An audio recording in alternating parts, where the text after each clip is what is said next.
কি গো, এখনো যে শুয়ে আছো? বাজারে যাবে না নাকি? কখন থেকে ডাকছি যে, কথা কানে যায় না। উফ, শান্তি মতো একটু ঘুমাতেও দেয় না। কি হয়েছে বলো? বলছি যে বাজারে কি যাবে না? রান্না করব কি? কেন, ঘরে যা আছে তাই রান্না করো। ঘরে চাল ছাড়া তো আর কিছুই নেই, শুধু ভাত রান্না করব। গিয়ে বাজার থেকে একটু ভালো মাছ নিয়ে এসো। আমার কাছে টাকা নেই, মাছ আনতে যেতে পারবো না। তোমার কাছে কবে টাকা থাকে শুনি? বললাম তো টাকা নেই। বাবা, তুমি আমাকে কার হাতে তুলে দিলে? এই কিপ্টের সাথে বিয়ে হওয়ার পর ভালো একটু মাছও খেতে পারিনি। আমি কালই চলে যাব বাপের বাড়ি। না, এবার বাজারে যেতেই হবে, না হলে আমার কানের মাথা খেয়ে নেবে। কানের সামনে এত ঘ্যান ঘ্যান করো না তো। যাচ্ছি, এক্ষুনি তোমার বাজার এনে দিচ্ছি। দাও, বাজারে ব্যাগটা দাও। এই বলে শ্যামল হাঁটতে হাঁটতে বাজারের দিকে গেল। আরে শ্যামল, কিরে, বাজারের ব্যাগ নিয়ে কোথায় যাচ্ছিস? কি আর বলবো, বাড়িতে একটু শান্তি মতো থাকতেও পারি না। বউয়ের ঘ্যানঘ্যানানি আর ভালো লাগছে না, তাই চললাম বাজারের দিকে।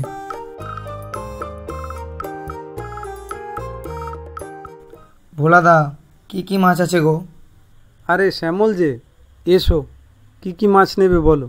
রুই, কাতলা, চিংড়ি, পুঁটি, তোমার কোনটা লাগবে বলো? চিংড়ি মাছ কত করে? চিংড়ি মাছ 400 টাকা কিলো। কতটা দেবো বলো? হ্যাঁ, এত দাম? তুমি আমাকে কম দামে কোনো মাছ দাও। তাহলে পুঁটি মাছ নিয়ে যাও, 100 টাকা কিলো। তাহলে 500 গ্রাম দিয়ে দেবো? অত মাছ নিয়ে আমি কি করব?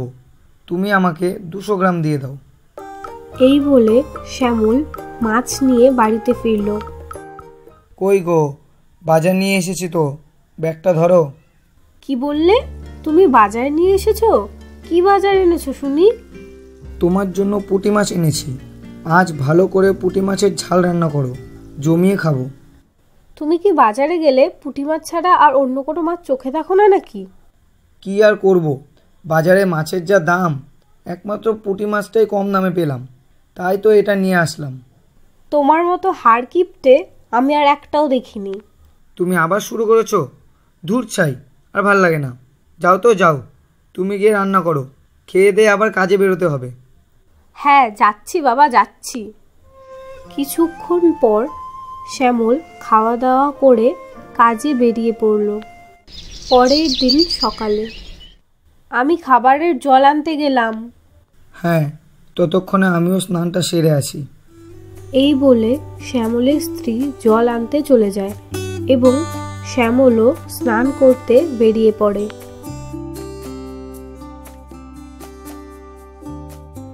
কি গো দিদি, এত সেজেগুজে কোথায় চললে?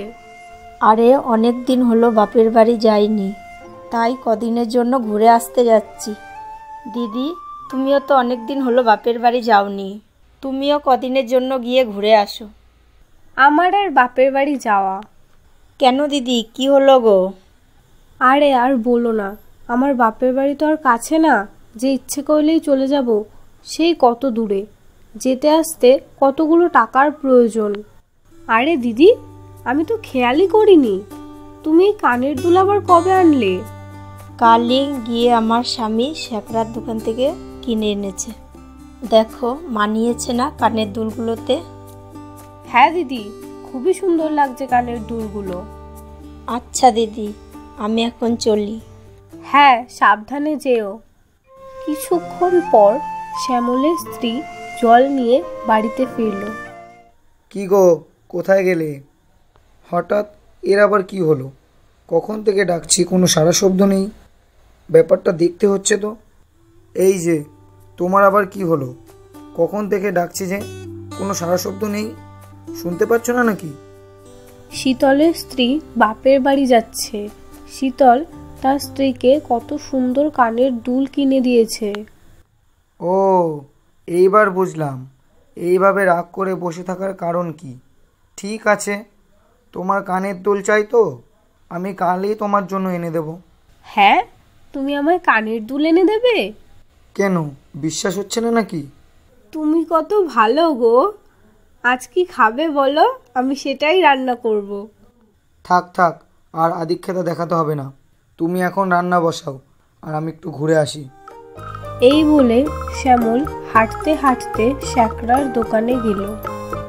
আরে শ্যামলদা, কি মনে করে? তোমাকে তো আজকাল দেখাই যায় না। কি আর করব বলো, বউয়ের যে বায়না, কানের দুল লাগবে, তাই তো ছুটে আসতে হলো। তাহলে দাদা, কি কানের দেখাবো? এই যে এই কানের দুলটা দেখো, কালকেই তৈরি করলাম।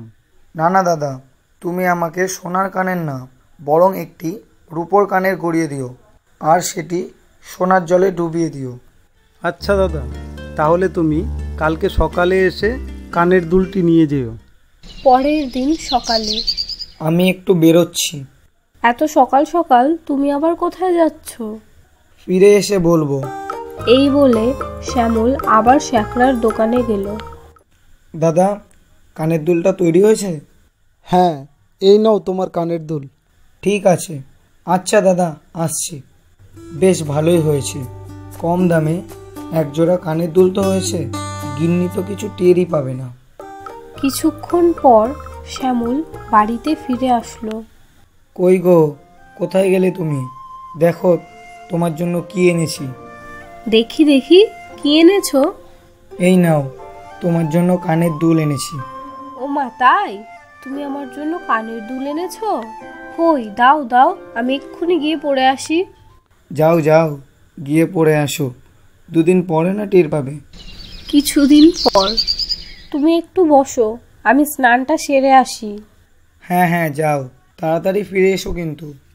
আরে দিদি, কোথায় গিয়েছিলে? এই তো স্নান করে ফিরছি। দিদি, তোমার কানের দুলগুলো এত ফ্যাকাশে দেখাচ্ছে কেন? কি বলছো তুমি? এই তো কিছুদিন আগে আমার স্বামী শ্যাকরার দোকান থেকে এটা এনে দিয়েছে, আর তুমি বলছো এটা ফ্যাকাশে দেখাচ্ছে? হ্যাঁ দিদি, বিশ্বাস না হলে তুমি নিজেই দেখো। হ্যাঁ, আমাকে এইভাবে ঠকালো। আজকে বাড়িতে যাই, ওনার একদিন কি আমার একদিন। এই বলে শ্যামলের স্ত্রী বাড়িতে ফিরে আসলো। এই যে, কোথায় গেলে তুমি? কোথায় গিয়ে বসে আছো? আসছি বাবা, আসছি। এত উত্তেজিত হয়ে আছো কেন তুমি? তাহলে কি করব শুনি? তুমি আমাকে এইভাবে ঠকালে। আমি আবার কি করলাম? তুমি আমায় কি দুল এনে দিয়েছিলে? দুদিন পড়তে না পড়তেই এই রং চটে গেল। তুমি কানের দুল চেয়েছো, আমি এনে দিয়েছি। এখন যদি তার রং চটে যায়, তাতে আমি কি করব? তুমি আর এই জীবনে শুধরাবে না। তুমি একটা কিপটে, আর কিপটেই থেকে যাবে।